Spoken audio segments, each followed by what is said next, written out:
Hallo und herzlich willkommen zu einem neuen Twizy-Video, Teil 2. Ich kaufe einen gebrauchten Twizy.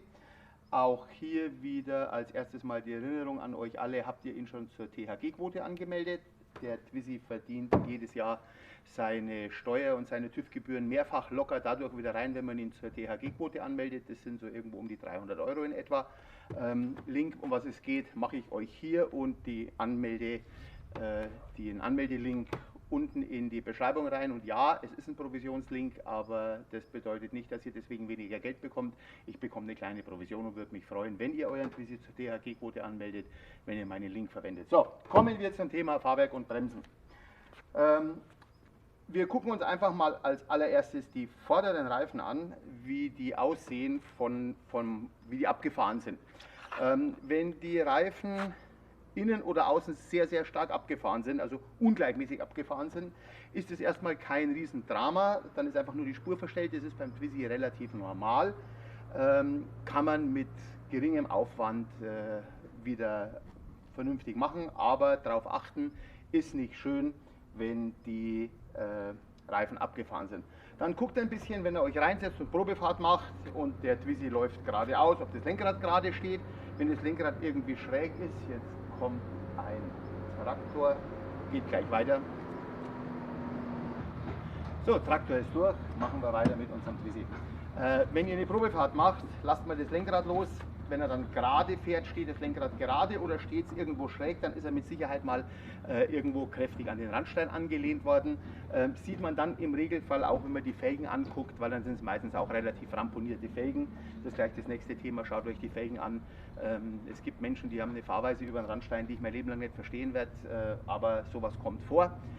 Dann weiß man schon mal, worauf man hier achten muss. Als nächstes schauen wir uns mal die Radlager an vom Twizy. Das heißt, wir gehen zu den Rädern, packen die Räder oben mit der Hand hier fest und wackeln hier mal hin und her. Wenn irgendetwas leise klick, klick, klick, klick, klick macht, dann wisst ihr, wir haben ein Problem mit den Radlagern. Die müssen alle fest sein. Dasselbe gilt, wenn ihr zu zweit seid, einer setzt sich rein, geht an die Lenkung, der andere hält vorne die Räder fest und ihr wackelt mal ein bisschen mit der Lenkung. Wenn es da arg klick, klick, klick macht, ist irgendwas faul. Was ihr jetzt auf die Schnelle natürlich so nicht kontrollieren könnt, sind die Stärken der Bremsscheiben. Zu dem Thema Bremsen generell, ja, wer bist denn du? Zu dem Thema Bremsen generell, du bist ein Vogel. Zu den Bremsen generell mache ich euch hier mal einen Videolink zu den vorderen und den hinteren Bremsen. Jetzt nochmal die hinteren. Da habe ich endlos viele Videos dazu gemacht. Die könnt ihr euch mal reinziehen. Ihr werdet bei einer Besichtigung auf die Schnelle keine Chance haben, das Ding genau anzugucken, was ihr auf jeden Fall machen müsst. Wenn man sich einen gebrauchten Twizy anguckt, Handbremse raus, ein wenig gerade Stelle suchen und einfach mal den Twizy nur ganz leicht anschieben. Ob sich der Twizy hier ganz locker bewegt, ihr seht, der kommt jetzt sogar wieder zurückgerollt. Der Twizy muss ganz, ganz leicht laufen. Wenn ihr da wirklich euch anstrengen müsst, um den zu schieben, dann wisst ihr jetzt schon, irgendwas ist mit den Bremsen. Es ist furchtbar, heute geht es zu bei mir hier wie auf dem Bahnhof, jetzt kommt ein Flieger.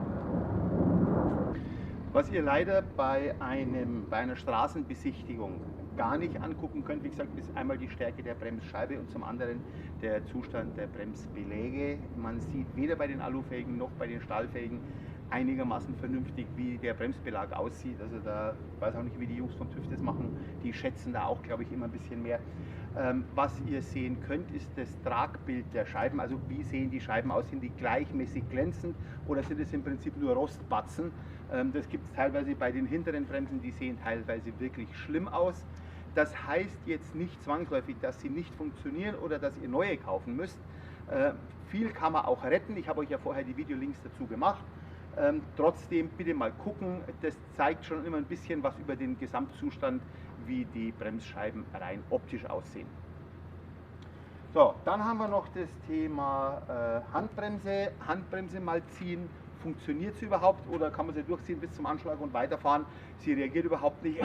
Das deutet darauf hin, dass die hinteren Bremssättel die Automatik-Rückstellfunktion den Geist aufgegeben hat. Auch das ist normal, das ist keine Seltenheit, sondern das ist einfach ab einem gewissen Alter normal. Die Bremsen sind eine Fehlentwicklung vorne wie hinten.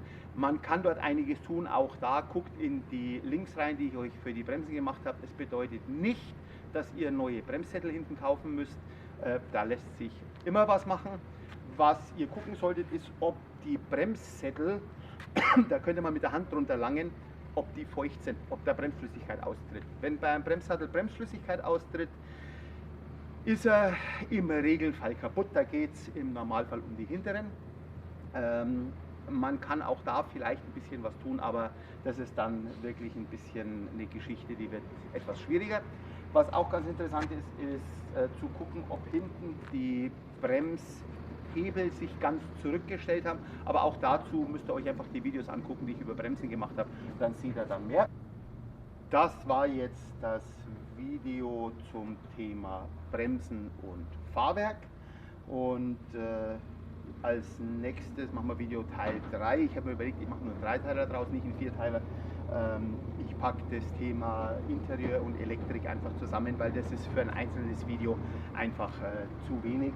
Da machen wir dann den Teil 3 der Twizy Kaufberatung draus und ich wünsche euch was. Wir sehen uns bei Teil 3. Ciao!